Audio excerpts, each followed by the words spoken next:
اہل عرب لغت کے اعتبار سے جن ہر اس چیز کو کہتے ہیں جو نظر نہ آ سکے۔ فرشتے بھی ہمیں نظر نہیں آتے، اس لیے اہل عرب فرشتوں کو بھی جن کہتے ہیں۔ بہشت بھی ہماری نظر سے پوشیدہ ہے، اس لیے لغت عرب میں بہشت کا نام جنت ہے۔ لیکن جن اصطلاح کے اعتبار سے اللہ تعالیٰ کی اس مخلوق کا نام ہے جس کو قدرت نے آگ کے شعلوں سے پیدا کیا ہے، اور وہ اپنے مادہ کی لطافت کے اعتبار سے ایسی قوت و اختیار رکھتے ہیں کہ وہ حسب منشا ہر صورت میں متشکل ہو سکتے ہیں۔ اللہ تعالیٰ نے اپنی قدرت سے ایک آگ پیدا فرمائی تھی۔ اس آگ میں نور بھی تھا اور ظلمت بھی۔ نور سے فرشتے پیدا کیے اور دھوئیں سے دیو یعنی شیاطین، اور آگ سے جنات کو پیدا فرمایا۔ چونکہ فرشتے نور سے پیدا ہوئے تھے لہٰذا وہ بالطبع طاعت الہی میں مصروف ہو گئے۔ دیو یعنی شیاطین چونکہ ظلمت سے پیدا ہوئے تھے اس لیے وہ اضطراری طور پر کفر، ناشکری، تمرد اور سرکشی میں پڑ گئے۔ جنات کے مادہ میں چونکہ نور اور ظلمت دونوں چیزیں تھیں اس لیے ان میں سے بعض ایمان کے نور سے مشرف ہوئے اور بعض حکم الہی سے کفر و گمراہی میں مبتلا ہو گئے۔ اللہ تعالیٰ نے ایسی مخلوق بھی پیدا فرمائی ہے جس کے وہم و خیال کی طاقت عقل، شہوت اور غضب پر غالب ہے، اور یہ غلبہ اس حد تک ہے کہ اس کے ہر اختیاری فعل میں عقل، شہوت یا غضب ان کے وہم و خیال کے تابع ہو کر رہتی ہے۔ اور اس مخلوق کا جسم آگ اور ہوا سے مرکب ہے۔ مادہ کی لطافت کے اعتبار سے اس مخلوق کے جسم انسان کی روح ہوائی کے مشابہ ہیں۔ جنات کے جسم اور انسان کی روح ہوائی میں یہ فرق ہے کہ انسان کی روح ہوائی تو عناصر و اربع کا خلاصہ ہوتی ہے اور جنات کے جسم آگ اور ہوا سے مرکب ہوتے ہیں۔ چونکہ جنات کا ظاہری جسم انسان کی روح ہوائی کی طرح لطیف ہے، روح کے ساتھ اختلاط سے اصل کی لطافت اور بھی بڑھ جاتی ہے۔ یہی سبب ہے کہ ان کا جسم مختلف شکلیں اختیار کر سکتا ہے۔ ظاہری جسم کا تغیر خوف یا گھبراہٹ کے عالم میں یا سرور و مسرت کے موقع پر انسان میں بھی مشاہدہ ہے۔ بہرحال یہ مخلوق کبھی اصل صورت پر باقی رہ کر مسامات اور رگوں کے ذریعے جسم انسانی میں داخل ہو کر تغیرات کا باعث ہوتی ہے، اور کبھی کوئی کثیف جسم اختیار کر کے اچھی، بری یا ہولناک شکل و صورت میں ظہور میں آتی ہے۔ حضرت آدم علیہ السلام کی پیدائش سے تقریباً 1.25 برس پہلے اللہ تعالیٰ نے جنات کو پیدا کر کے زمین پر آباد کیا تھا۔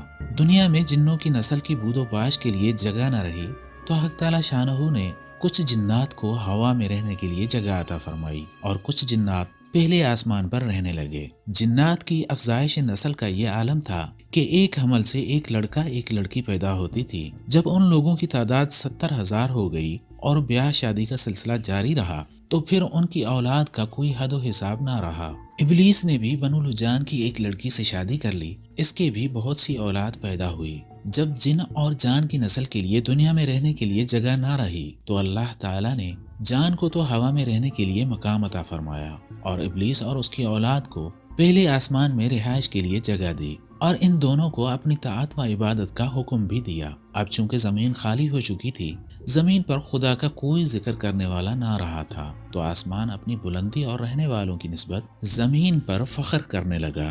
ہوا میں رہتے رہتے جب شیاطین گھبرائے تو انہوں نے حق تعالیٰ شانہ سے درخواست کی کہ ہمیں زمین پر رہنے کی اجازت فرمائی جائے۔ حق تعالیٰ شانہ نے ازراہ لطف و کرم اجازت عطا فرما دی اور ان سے عہد و میثاق لے کر تاکید کی کہ زمین پر رہ کر میری عبادت سے غافل نہ ہو جانا۔ شیاطین اپنی شرارت سے کب باز آنے والے تھے؟ کچھ عرصہ زمین پر رہنے کے بعد وہ طوفان بدتمیزی مچایا کہ زمین نے بھی پناہ مانگ لی۔ اس کے بعد شیاطین نے حق تعالیٰ شانہ سے زمین پر رہنے کی اجازت مانگی۔ اللہ رب العزت نے اجازت دے دی اور ان سے اپنی طاعت و عبادت کا عہد لے لیا۔ شیاطین ایک طویل زمانہ تک خدا کی اطاعت کرتے رہے، اس کے بعد گناہوں میں مبتلا ہو گئے، ناحق خون ریزی شروع کر دی۔